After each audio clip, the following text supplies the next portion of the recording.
Jangan lupa subscribe YouTube channel Metro TV News dan jangan lupa nyalakan notifikasinya. Lalu pemirsa, bagaimana tindak lanjut penanganan kasus dugaan human trafficking yang diduga melibatkan Bupati Langkat nonaktif terbit rencana perangin angin. Untuk mengetahuinya kami telah terhubung dengan Komisioner Komnas HAM Hoirul Anam. Selamat siang Pak Hoirul. Pak Hoirul, selamat siang. Selamat siang. Baik. Pak Hoirul, ini data apa saja yang sudah diperoleh oleh Komnas HAM terkait dengan kerangkeng manusia di rumah Bupati Langkat?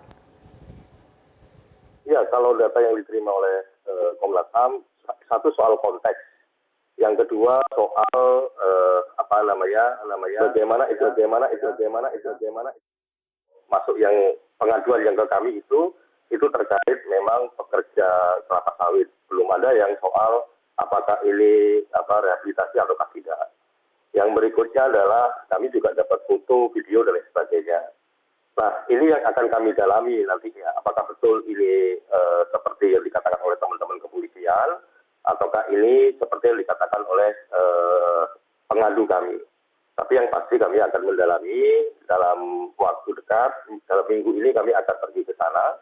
Dan per hari ini kami sedang berkoordinasi dengan semua pihak, agar kami ketika datang ke sana bisa melihat langsung lokasinya, terus bisa bertemu dengan berbagai orang yang memang memberikan keterangan, memberikan informasi kepada Komnas HAM.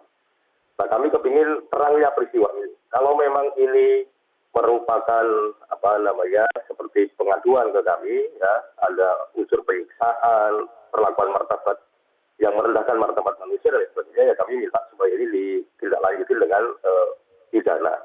Yang pasti penjara ini memang ada di rumah Bupati, itu satu.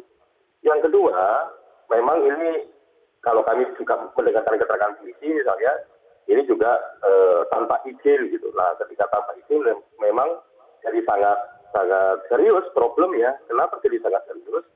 Karena memang tidak boleh ada satu orang pun dan siapapun memiliki jabatan apapun untuk membuat aktivitas yang sama-sama kita lihat di tampilan di Metro TV ini. Membuat kayak ruang penjara dan sebagainya, itu kan nggak boleh. Apa kewenangannya? Itu serius sekali. Nah, oleh karenanya kami segera turun ke sana. Kami sedang berkoordinasi dengan semua pihak agar ketika kami turun ke sana mendapatkan terangnya peristiwa. Baik, ini kuat dugaan terakhir bahwa informasi sementara yang diterima oleh Komnas HAM ini adalah perbudakan begitu ya, mereka dipekerjakan memang di ladang yang memang dekat dengan lokasi rumah Bupati ini. Yang pasti adalah memang peristiwa ini terkait dengan kelapa sawit. Yang pasti penjara itu ada. Yang pasti ada orang yang mengalami, kalau di foto atau di video yang kami dapatkan itu ada orang yang mengalami luka. Yang pasti ada orang yang tidak boleh bergerak. Nah, itu semua adalah narasi potensial pelanggaran hak asasi manusia. Yang pasti itu juga tidak ada izinnya. Ya, seandainya toh ada itu juga nggak boleh melakukan seperti ini. Model pemenjaraan, membatasi orang dan sebagainya. Gitu. Nah, itu yang dalam minggu ini akan kami dalami langsung ke lapangan, dan kami memang berharap semua pihak terbuka kepada Komnas HAM, baik masyarakat, tokoh masyarakat, kepolisian, Pemda dan lain sebagainya, termasuk juga misalnya teman-teman yang bekerja di BNN gitu ya, Badan Narkotika Nasional yang ada di daerah.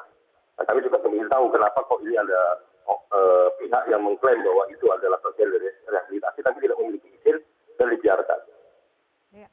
Apakah ada penyiksaan atau tidak ini masih akan didalami, tapi secara kasat mata saja ketika seorang manusia, bahkan ini sekelompok manusia yang dikerangkeng, yang dimasukkan ke penjara, tidak atau merampas kemerdekaannya, ini betul-betul hal yang tidak manusiawi dan melanggar HAM gitu ya, Pak Hoirul?